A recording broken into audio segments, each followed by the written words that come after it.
In 602 AD, you had a man named Phocas. He was a soldier with the Roman legions in the Roman army, and he killed Emperor Maurice and his 6 sons and his 4 daughters. He's not just going to kill Emperor Maurice, he's going to chop off, he's going to kill his sons right in front of him. And this is so fucking gangster. I thought of a couple examples. What is this like in the historical record? So, Emperor Maurice, the emperor of all of Rome, right? He's not only going to get killed, but all his sons are going to get killed right in front of his face. The daughters are going to be put off into a monastery, eventually executed later on, but not in front of him, but his sons. And why would you execute a king's sons right in front of his face? Well, you want to make sure that that king never rules again. Now, you want to make sure that his lineage and his legacy, there's no more bloodlines. You can't get no king out of his bloodlines. He had 6 sons. He had 6 opportunities to carry on his kingdom.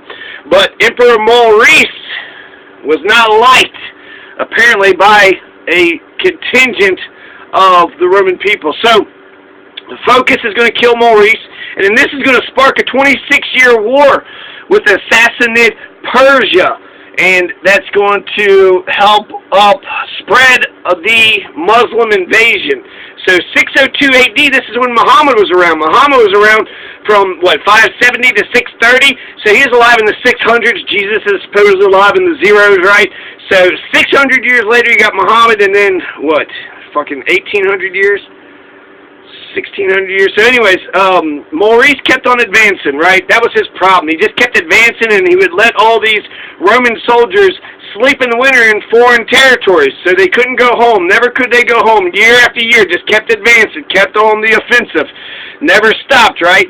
Well, the troops hated that. They hated sleeping in winter times, not in their homes. They wanted to go home, but in foreign places they had to endure the cold-ass weather away from their loved ones, around with a bunch of fucking, dirty-ass men, bunch of dirty-ass soldiers. So, Phocas killed Maurice and his 6 sons, right? That sparks a 26-year war with Sassanid Persia. Now, why did any of this happen? Phocas is a low-ranking officer. We don't know shit about Phocas. Who the fuck is Phocas? Where did Phocas come from? We don't know anything about him. He doesn't enter the historical record until he chops the fucking head off of the emperor, and it's like, wait a second. We need to pay attention to this guy. We did not see this man coming at all. And what happens is the troops are going to mutiny against Emperor Maurice. The troops name Phocas their leader. So Phocas is probably some charismatic soldier, and when the troops mutiny against Emperor Maurice, Phocas becomes their leader. Now, crazily, when the troops mutiny, they were demanding 2 other emperors. They were demanding Theodosius the First or the second, or Germanus, General Germanus or Theodosius to become the emperor. So they both were suspected of treason. Riots break out in Constantinople. Emperor Maurice is like, fuck this shit. He runs to the city of Nicomedia. So he runs to Nicomedia. Theodosius runs east to Persia, and then Constantinople was open for Phocas. So Phocas just goes right into Constantinople and takes it over in November and crowns himself emperor. And then once he crowns himself emperor, the troops capture Maurice and his sons. November 23rd, November 27th. Well, we'll go with the 27th, right? So, Phocas enters the historical record 602 AD. This is the Byzantine emperor. The Persian king, Khosran II, used the coup d'etat as justification to carry on the war. There's also Slavs were settled in the Balkans. The Avars were around, their pretense for war. So Phocas is now in the historical record big fucking time. So Phocas was nowhere to be found.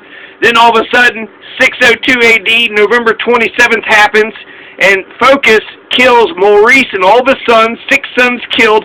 Then Maurice is killed. Then the Empress Constantina and 3 daughters are spared, sent to the monastery, but eventually they're going to get killed too. They're going to get the monastery of Nea Metanioa. Later they're executed. All 4 daughters are executed. So his entire fucking bloodlines, his entire fucking family are killed.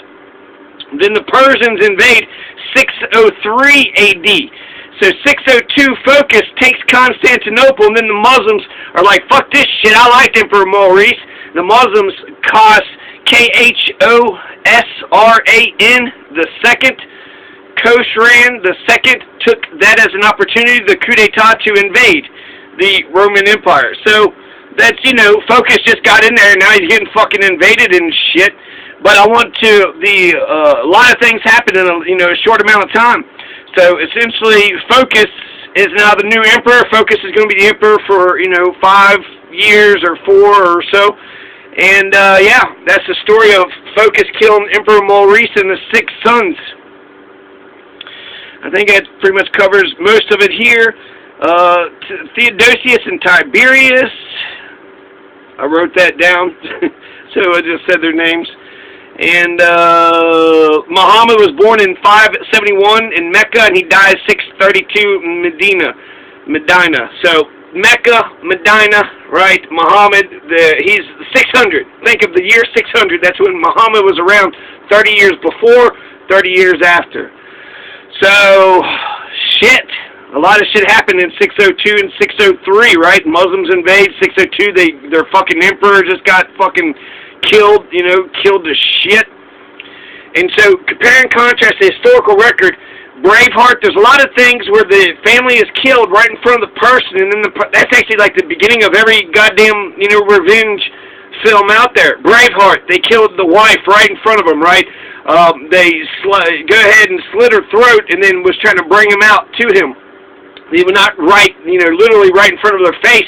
A Clockwork Orange, he was raping the wife right in front of them in a Clockwork Orange. Gilgamesh, this has also happened in Braveheart too, is they would take their privileges, their noble privilege, and they would fuck the wife, so that would consecrate the marriage.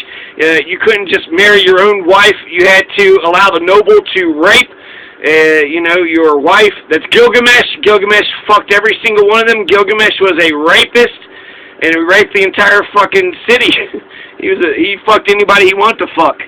So, Simon Girty, when he was a kid, his father was killed in front of him. That's kind of like that, but it's kind of the opposite. The whole point of the Delaware, the Lenape, or it was the Mohawks, or the, what do they call those? That was off to the side. Not the Mohawks, but the Mingo. The Mingo. So, Simon Girty, as a kid, he's a white man white boy who saw his father get burned at the stake. The point of that was to make sure he had no allegiance. Look how your dad just died like a bitch, right? So you want to become Mingo like us, you want to become Delaware like us. Well, we just killed your bloodlines, and so maybe you will have a chance of actually being, loyal to us. There was a lynching in Kentucky. The entire family was killed because a white woman said that a black man did some racist thing to her. Oh my God, he did some racist thing to me, and then the whole family got murdered. And so that's sort of a whole family. The Romanovs, the Lenin and Company, when the Bolshevik Revolution happened, they killed all the Romanovs off. They killed all the all the monastery, the king and queen. The king and queen who had run Russia for many years, they killed the Romanovs off. So I think the Romanovs is actually probably the best comparison, because they killed the Romanovs off, not just the father, but the mother, the daughters, the sons. They killed every single one of the family of the Romanovs off because they didn't want the Romanovs to ever get power ever again. Same shit with Emperor Maurice. Focus killed Emperor Maurice and his 6 sons and his 4 daughters because he didn't want to see him get power ever again. And say what you want about Focus, but Focus represented change. No matter what, the Roman Empire is going to change, and Emperor Maurice wasn't a celebrated emperor. I'd never heard of the guy. I didn't even hear of any of these people. Focus, Rufinus, Maurice. Who the fuck are these people? Clovis? Who the fuck are these people? And then the last example of the family getting killed, and then it's starting a blood feud by people, Talgayita, the American Revolution. A lot of people know about the shot heard across the world. A lot of people know about the British and, that shit, but they don't know about the Native American battles. There is a different theater. Eastern theater was mostly about fighting the British. The Western theater was mostly about killing Native Americans to steal the land. That's what all this shit was really about, to steal the fucking land. Who controlled North America? So Johnny Logan is his English name. Talgayita is his Native American name. Talgayita loved the white man, but the white man tricked him one day. A bunch of Philadelphians, Pennsylvanians, so some Pennsylvanian assholes, the Great House, him and his men were getting drunk, and then they said, let's go shooting, and then in the middle of the shooting, they just started, massacring everybody.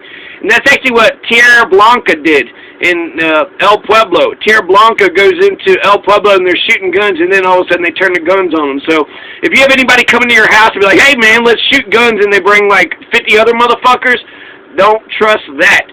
So Taguillita, his mother, his father, his sister, his brother, his entire fucking family is wiped out by Pennsylvania colonists. So these European, English, Caucasian motherfuckers are coming across the border, and Taguillita, his entire fucking family just got fucking murdered. And Taguillita was an Uncle Tom. Taguillita loved the white man, and he got made fun of by the Indians because he loved the white man so much. He was always nice to him. He was like, why are you so nice to these people? And he loved the white man more than anybody, so it didn't matter who the fuck you were. It didn't matter if you were enemies or friends. You were going to get killed no matter what. So what happens? Johnny Logan goes on a frenzy where he's just killing anybody and everybody. In his culture, you kill one of his, he kills one of yours. And so that's what he was doing. He was killing until he was satisfied with the fucking verdict. And so that scared the shit out of the colonists, because it's like, oh my God, he has justification. This could turn into a full-blown Indian war. Lord Dunmore has a Battle Point Pleasant, and then there's Cornstalk and a bunch of other shit in West Virginia. The Dunmore's War, Lord Dunmore's War, was 1 year, 1774. 1 year before the American Revolution began. I think you should combine the two, because if it wasn't for that catalyst, Lord Dunmore was, he's a British guy, right? So we love the British with Lord Dunmore because he was able to subdue the Native Americans. Daniel Boone and a lot of the people were there. A lot of the famous people were there, the historical people. I think he gets there a little bit too late, but under Lord Dunmore, they're a little bit nervous. I think Patrick Henry was there, and what's that one conqueror of the Northwest guy? Clark, General Clark, he was there too. So, the Taguillita, he's on a rampage, right? He's on this revengeful rampage, and it starts the Dunmore War. Then you get Simon Girty goes out to Taguillita, and then you get Logan's Lament. Who mourns for Logan? Nobody. Nobody mourns for Logan. So Taguillita is, his whole family was killed, and then he goes on a revenge streak, and really, who the fuck can blame him? Who the fuck can blame him?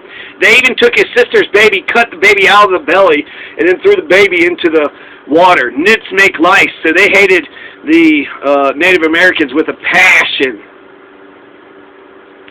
So that's Focus. Focus killed Maurice and his 6 sons. It's closely aligned with the Romanovs, because they didn't want to just murder Emperor Maurice. They want to murder his entire legacy, and they want to murder his entire legacy right to his face. So he shouldn't have pissed off Focus. He shouldn't have pissed off the troops. The troops mutinied against Emperor Maurice. Who the fuck is Emperor Maurice? Nobody knows. Change does come to the Roman Empire. Maybe they should get elections. I don't know. The Roman Empire, they just seem like coup d'etat here, coup d'etat there, and then they just go along with the shit. And they don't, there's no sense of fairness or justice, or what the fuck is going on here? It don't make no sense. And so, yeah. Next up, Flavius Rufinus.